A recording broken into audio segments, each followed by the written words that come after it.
Hello everyone, কেমন আছো সবাই? আশা করছি সবাই খুব ভালো আছো।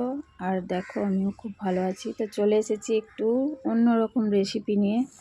আমি জানি তোমরা এখনও কেউ এই রেসিপিটা ট্রাই করোনি, তো একবার ট্রাই করে তারপরে আমাকে কমেন্ট করে জানাবে যে কেমন লাগলো। টমেটোর আচার, আমি এটার নাম দিয়েছি টমেটোর আচার।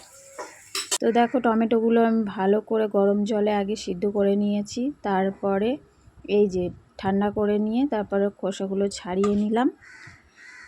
আর এই খোসাগুলো সব ভালো করে ছাড়িয়ে নিতে হবে, খোসা থাকলে ভালো লাগে না। তারপরে আমি কড়াই বসিয়ে দেব, কড়াইয়ের মধ্যে দিয়ে দিচ্ছি তেল।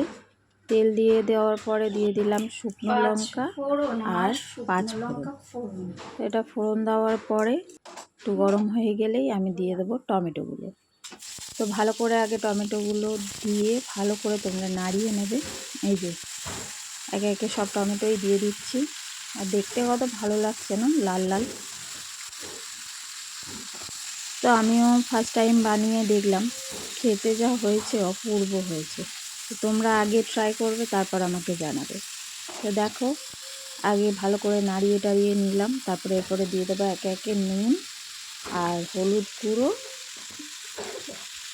দিয়ে আরও কিছুক্ষণ নাড়িয়ে নেব।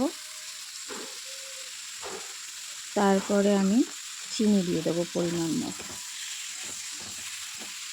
তো চাটনি তো সবাই খাও, একবার আচারটা বানিয়ে খেয়ে দেখো কেমন লাগছে। আমি তো খেয়ে দেখলাম, এখন তো বাজারে টমেটো সস্তা, তাই জন্য ভাবলাম যে একটু আচার বানিয়ে রাখি, তাহলে অনেক দিন ধরে খাওয়া যাবে, তাই বানিয়ে ফেললাম। দেখো 1 বাটি মতো চিনি দিয়ে দিলাম।